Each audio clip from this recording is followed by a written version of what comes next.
Hello po mga kababayan, kamusta po kayong lahat? And once again, welcome back to another episode of Simply Talkies Vlog, your underrated vlogger. So, ang ating pong pag-uusapan mga kababayan ay ito pong mga ulat sa Presidential Communication Office. It's all about the Department of Agriculture, lalo na sa ating mga fisher folks at mga farmers. At the same time, meron po yatang magtutupad, no? Yung magsasagawa o magbebenta ng inaasam ng Pangulo na 20 pesos kada kilo ng bigas. Siguro nabalitaan nyo neto. At ganun din po muang merong natanggal na mga DA official dahil sa fiasco na yon. At yung isang kawani ng gobyerno ay pumunta po sa isang very strategic, very rich na bayan natin. So unahin muna natin ito mga kababayan, itong mga ulat sa Presidential Communications Office. So yan po no, PBBM, pre-rice seeds, fertilizers, enable farmers to reap bountiful harvest. Pero bago natin ituloy yan, flex lang natin yung Haya Nature Resort. For more details, punta lang po kayo sa kanilang Facebook page. At tayo po ay magsa-shoutout at pasalamat sa lahat ng ating channel members. At ganoon na rin po sa patuloy na nanonood ng ating mga videos. Maraming salamat po and may God bless you all. So bakit po mukhang tuwang-tuwa ang ating mga farmers dito? Sa ampong lugar ito sa ating bayan. Dito po ito sa San Jose, Nueva Ecija, sa Barangay Pinili. No? Isa pong miyembro ng kooperatiba doon na sinasabing Binabuyan Farmers Association. Diyan po sa Barangay Pinili, San Jose City, Nueva Ecija. So, ang chairman po niyan ay si Fernando Salvador. Bakit po? No? Mukhang tuwang-tuwa tong si Mr. Salvador sa kanilang 44 member diyan sa kanilang kooperatiba. Ito po. Ngayong rainy season, nagtanim po kami ng inbreed. At dahil sa mahusay na pag-aalaga, nakaani kami ng mahigit 100 kaban kada ektarya, na mas marami kumpara sa mga nakaraang taon. So ilang kaban ang naani ni Mr. Salvador? Ha? Sa aking sinasakang 1.7 ektaryang lupa, nakaani po ako ng 170 kaban na inaipagbili ko sa 20 pesos kada kilo. Biruin nyo yan, meron pala sa Barangay Pinili. Kung talagang gugustuhin, kakayanin. Kaya nga, if there's a will, there's a way. Kung talagang gusto, magagawa. Kung ayaw, maraming dahilan. Kung gusto, may paraan. O ayan, inbreed. Bakit? Kasi wet season, nagtanim sila. O, di ba? Salvador and his fellow farmers in Barangay Pinili attributed their bountiful harvest and big income to the libre na certified rice seeds, fertilizers, and technical support extended by the Department of Agriculture through sa pamamagitan ng Regional Field Office in Central Luzon o yung DARFO 3 under the National Rice Program and the Rice Competitiveness Enhanced Fund. Ayan yung malimit sinasabi ng ating Pangulo. Kasi dyan sa RCEP na yan, yung mga pondo, yung mga perang nakukuha sa mga importasyon, lalo na sa mga bigas, may certain percentage po na nilaan doon si Bilyar para sa mga magsasaka. O ayan, nakinabang sila doon. Diba? So tuwang-tuwa si Mr. Salvador at yung kanyang 44 member doon sa kanilang kooperatiba dyan sa Barangay Pinili, San Jose City, Nueva Ecija. Nakaani siya ng 170 kabans doon sa 1.7 hectares niya na lupang sinasaka. At naipagbenta niya ng 20 kilo. Bakit niya naibenta ng 20 kilo? Libre po yung seeds eh. Nakita nyo? Binigay ng libre. Pre-certified rice seeds, fertilizers, and technical support. Meaning, merong mga guide, may mga gabay, mga pag-aaral na, mga mahusay na tinuruan sila. Diba? Oh, yan. Kala nyo hindi nagtatrabaho ang Marcos government? Diba? Natutuwa sila. Baka sabihin nyo, Pidol, sila lang naman yan. Eh sila lang yung kumanta eh. Paano yung iba? O sila lang in-interview eh. Siyang representative sa 44 o 44 o ilan sila. Sabihin nyo may taga-ektarya sila o di 100 sakong bigas lahat sila. So, 44 times 100. O ilan yan? Kayo na magkwenta. 4,400? 4,400? Eh, malaki na yon. Tulong na yun sa gobyerno. Tulong na sa kanila yun. Kaya nga naibenta niya nga ng 20 pesos kada kilo eh. O di ba? So, ilang kilo sa isang sakong bigas? 50? Tama po ba ako? Sa 50 kilos, meron kang tagbi 20, dumay 1,000 ka. O, so, 170 o times 100 o 1,000. Tama po ba? Correct nyo nga ako. Baka mali na yung pinagsasabi ko sa inyo. Di ba? Yun lang yung math ko. Kayo na po ang magano ng math. Nakakagawa po kami ng maraming mainam na bagay sa aming sakahan na nagbunga ng masaganang ani ay malaking kita dahil sa gobyernong Marcos.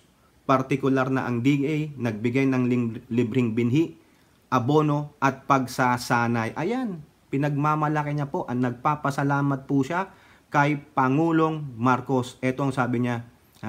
Dati, sabi ng mga kanayon namin, kami magsasaka lamang ng dayami. Pero ngayon, kami ay umuunlad na, umaangat at tumataas na ang aming level. Yan. Tatak Marcos. He said all of them at Binabuyan Farmers Association convey their profound gratitude to the tireless efforts of President Ferdinand Bongbong Marcos Jr., who concurrently served as the DA Secretary. They convey, nagpapaabot po sila ng taus-pusong pagpapasalamat sa tireless, walang kapaguran effort ng ating PBBM. Congratulations, PBBM. Kita nyo yan, ha? Hindi sip-sip yan. Libreng pataba. Libreng seeds. Yan sabi ni Pangulo eh. Bibigyan kayo. O, di ba? Galing naman. O, eto pa. Noong 70th founding anniversary ng FFF, yung Federation of Free Farmers. Sabi po dyan sa title, PBBM vows to revive PH Agri fishery sector after years of neglect. Bakit ni-neglect? Proyekto po kasi ng tatay niya ito. Kaya, proyekto ni Marcos, sino nagsabi niyan? Tandaan nyo na. Tie me a yellow ribbon. Di po ba? Oh. Kaya mag-isip-isip kayo. Napabayaan po ito eh. Itong agrikultura. Yung previous administration naman, yung DA Secretary, puro import. Pati yata dilis gusto niya i-import. Ako po nanonood ng isang show diyan, no? Yung magagaling na mga radio commentaries and analysts. Yung isa nga si yung lagi nagsasabi ng kabal. Import na naman. Galunggong na naman. Ang dami-dami niyan, sabi nung kaibigan ko diyan sa Palawan, yang ating West Philippine Sea, sa Spratlys, yan lahat diyan sa West Philippine Sea. Pwede mo nga lang daw tuhugin eh. Ngayon, kung di ka marunong manuhog, magnet ka. Gaganon ka lang, sasandok ka lang. May laman na yung net mo. Bakit ka mag-i-import? Tapos yung ini-import, sabi nga ni Recto, ninakawang, inagawang ka na, ninakawang ka pa, bibilhin mo pa. Triple murder yun. Yung pala, yung binibili mong isda doon sa Chekwa ay kinuha doon sa yung exclusive economic zone. Di ba? Napakatanga natin kaya tayo sinasabihan na you are never stronger than China. You, mga barbaric na mukha lang kayong mga anghel pero sa loob-loob mga barbaric kayo. Yun po yung sinabi Panoorin yung isa kong video. Sinabi yan ng retired colonel na si Zhou Bo dyan sa China. During their conference diyan sa Ho Chi Minh City sa Vietnam. Pero binalikan siya ni PCG spokesperson Jake Tariela at ni Professor Batumbakan. Pero kasi kaya tayo ginaganyan, ang mga ibang politiko natin ay self-interest. Instead na national interest ang isulong ay mga self-interest. Pati na ang mga swapang at mga dupang na oligarch. Hindi naman po natin nilalahat ng oligarch. Meron lang talaga. Sana naman sa mga oligarch na to, since kabal bahay-bahay na ang mga pera ninyo. Punong-puno na ang mga bahay nyo ng kwarta. Sana naman, maski na isang bahay lang, i-share nyo sa taong bayan. Matutuwa ang mga yan. Susuportahan pa kayo because their bellies are full. Masaya sila. Konting lang, kapritsyo, masaya na po ang ordinaryong Pilipino. Yun lang, may makain sila, makapaggala sila sa mall, makapanood sila ng basketball TV shows nila. Hindi hindi nagba-blackout o brown out. Patuloy ang daloy ng tubig sa kanilang mga tahanan. Ganun. Share. Maski na 5% of your money. Ilang kayong mga oligarch dyan, huwag nyo namang solohin. Di po ba? Kaya itong sinabi ng Pangulo dito, kaya po, ito po ay napakalaking trabaho. Kaya't kailangan po natin, hindi kaya ng pamahalaan na mag-isa na gawin lahat ito. Kaya't kailangan po natin ang tulong ninyo. Kailangan namin ang sipag ninyo. Kailangan namin ang advice ninyo dahil kayo ang nakaharap sa mga problema ng agrikultura na dinadaanan natin ngayon. Ayun nga ang problema. No? Ang ganda ng sinabi mo, Mr. President. Pero, kailangan itong mga to ang siyang uunlad. Hindi yung mga iilang politiko at mga oligarko at mapagsamantalang mga traders. Dapat ito, tulad ng sinabi ni Mr. Salvador, no? Doon sa Nueva Ecija, na ngayon po ay umuunlad na kami. Palakpakan doon. Yun ang gusto ko. At yun din ang gusto ng madhoryang Pilipino. Tama na muna itong mga traders na ang mga, sabi ko sa inyo, traders, oligarch, mga politiko na ang bahay ay punong-puno na ng kwarta. It's about time you share. No? Wag na kayong mamayang literal na kayong kumakain ng pera ninyo. Di po ba? Napakaganda nito. Ang sabi niya, the President said that his administration is facing a monumental task. Monumental. Hindi po yan yung sa monumento, Monumental, napakalaki, no? Na trabaho sa pagde-develop at pagmo-modernize ng Philippine agri-fishery sector which has been left behind for decades. Alam nyo na kung bakit. Nasabi ko sa inyo, programa po ng kanyang amayan. Yun lang binasura nung time yellow ribbon. Di po ba? Ayun, yung magkaisa. Putik na magkaisa yan. Grade 6 ako niyan. Wala akong makita sa TV. Nunood ako nung original Itbulaga. Biglang sa commercial. Pagkasama. Kasi nga, ang composer niyan, si Tito Soto.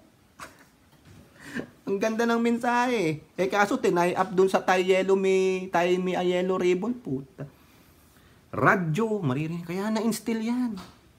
Ngayon. Uy, Carcleya, umaawit na naman ako. Sabayan mo ako. Sabi niya, ngayon, ganap ang hirap sa mundo. Sa mundo yun. Sa Pilipinas. Sagana! Dapat ngayon nyo kinakanta yan. Dapat hindi na i-tie up yung kanta na yan sa Tie Me a Yellow Ribbon kasi yung mensahe ay napakaganda. Walang nire-reference sa mga Marcoses. Kaso ginamit ng mga ungas ng mga dilaw. Talagang ipinamukha. Doon pa lang sa simula Ngayon, laganap ang hirap sa mundo. Unawa ang kailangan ng bawat tao. Naratiba nila. Yung mga tao noon, di naman nila alam. Di ba? May oppression ba? Wala. Kaya lang, alam mo na, mas malakas po kasi ang power ng demonyo even though ang daming mga pare, madre doon. So, sinong naging demonyo noon? Di ba? Grade 6 ako, no? Lagi kong napapanood yan, no? Ngayon, buti na lang, hindi pinahawid sa choir namin yan. Otherwise, sabi ko sa tatay ko, ang tatay ko kasumali dyan, Marcos yun Parents ko, Marcos Minsan, sabi niya, punta tayo sa simbahan ng Katoliko. 1986, yung mag-e-election. Biglang yung pare, sabi, bago ko simulan ng misa, wag niyo kong kalimutan si Corio. Sabi nung tatay ko, uwi na tayo! Taka kami, bakit? Uwi na tayo. Ay, ganun. Yung pala, iboto daw si Cory. Sabi nung pare, galit tatay ko, uwi na tayo. wala na nagtimba. Wala. Nanalo naman si Apo Lakay, kaso alam mo na na ngayon. Ngayon, yan. O, eto pa po, napakaganda nito. Inaano na lang natin, sinushorten na lang natin. Hindi natin babasahin yung buong balita sa inyo. PBBM reaffirms commitment to enhance Philippine agricultural productivity and lessen dependence on importation. O, di ba nagsimula na doon sa San Jose City, Nueva Ecija. No? Binigyan sila ng libreng binhi, libreng fertilizer at edukasyon. Ayan. Iaangat natin ang produksyon ng ating agrikultura at mga fisheries for food security at para, tama yan, malesen natin yung dependence natin sa importasyon.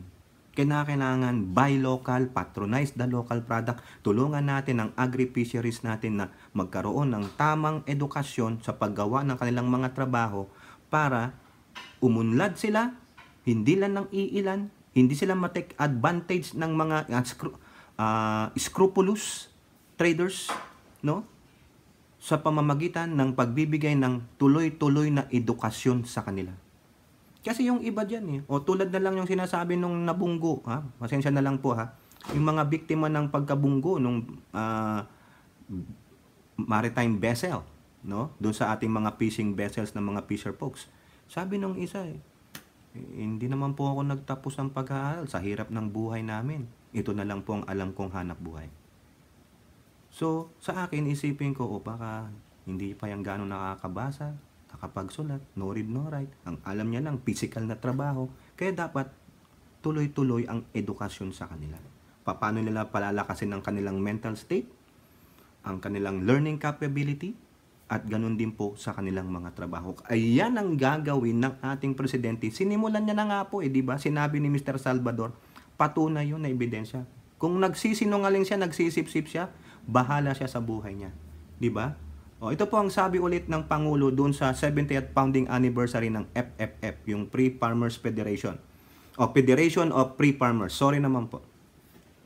I wish to reaffirm one of the top priorities of this administration, which is the enhancement of our agricultural productivity, the guarantee of our food supply, the affordability of our food supply, and our lessening dependence on importation. This includes pursuing policies that will support and protect the overall welfare of our farmers, our fishers, our manufacturers, and the consuming public.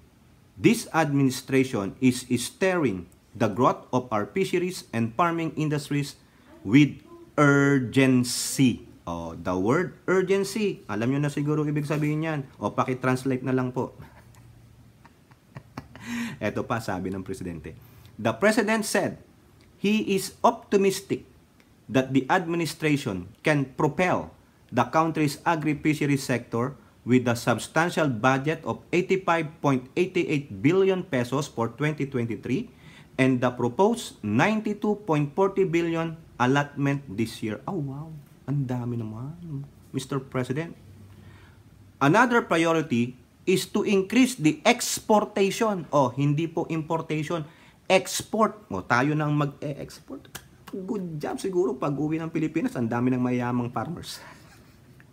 Of our agricultural products, which has been an essential driver in the competitiveness of our economy.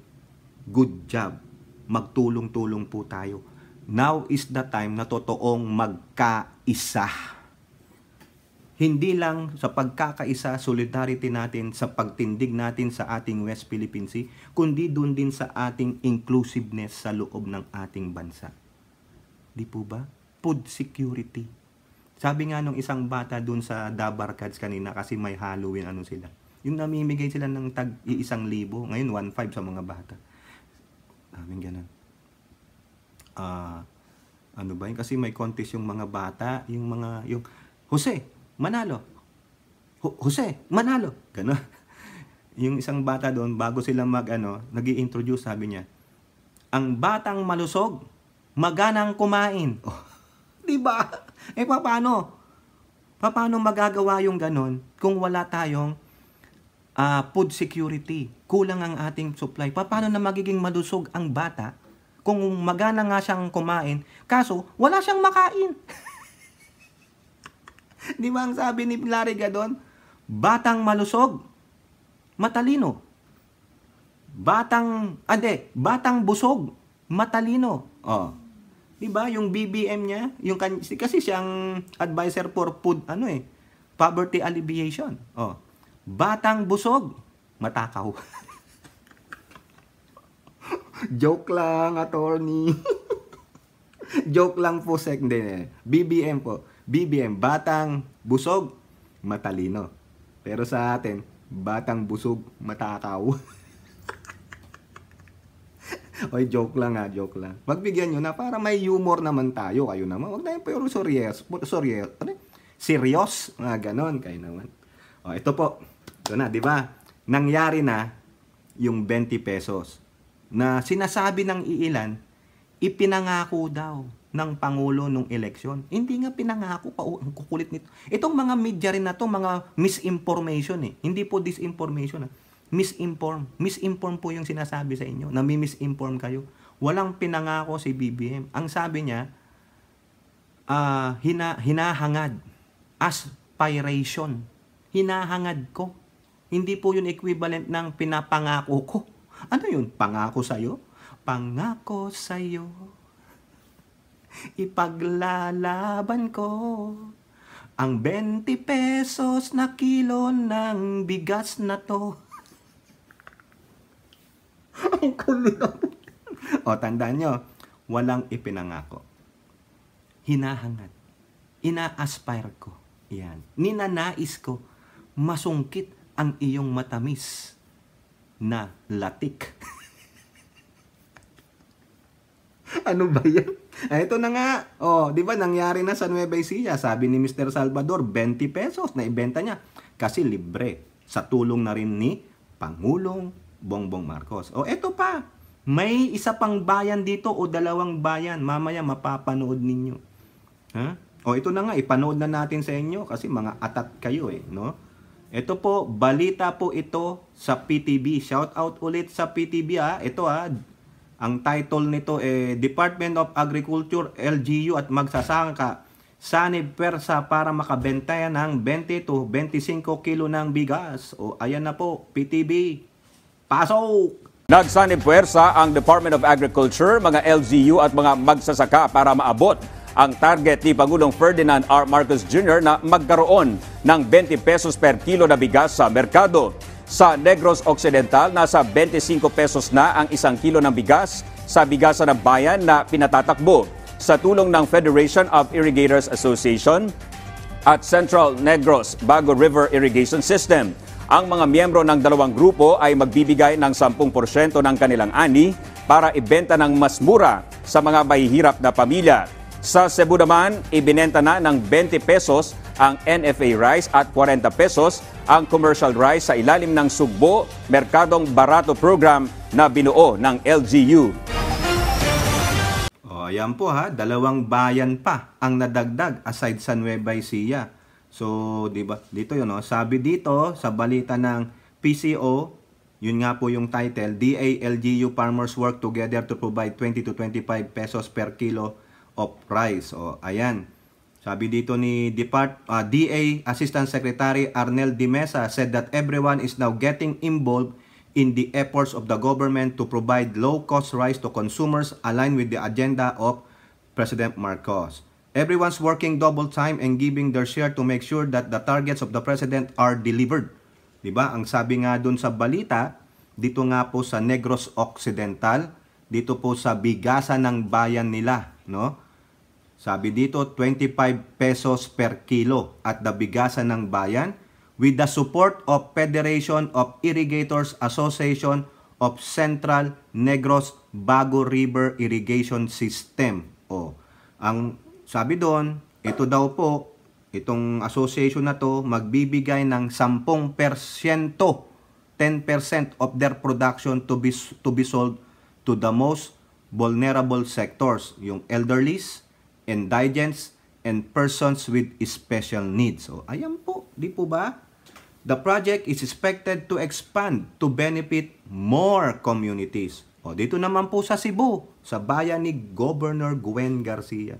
Ay, madam, sana makabalik po dyan sa Cebu at makilala ko kayo. I like Cebu, lalo na dyan sa Shangri-La, dyan sa Lapu-Lapu City. Sa Cebu City, doon kami sa waterfront. No? Sarap po. Lalo na doon sa Lapu-Lapu City, sa may Shangri-La. Totoo yung makakita ka ng mga isla, lumalangoy doon, makakasabay mo.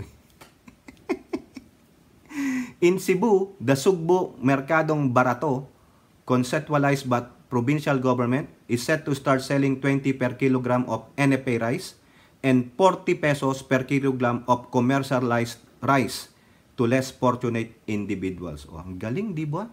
With these programs in Cebu and Negros Occidental, the Mesa said the Marcos administration wants to ensure that all sectors are protected, not only that of the consumers but also of that rice producer. Di ba? Ang galing. Realization. O, asan na yung mga naysayer? Kung di pa rin kayo maniwala dito, pumunta na lang po kayo doon sa sinasabi kong lugar na talagang legit po yan, legit.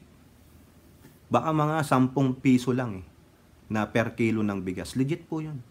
Yun nga lang, nasa Bermuda Triangle. O, di ba? Doon.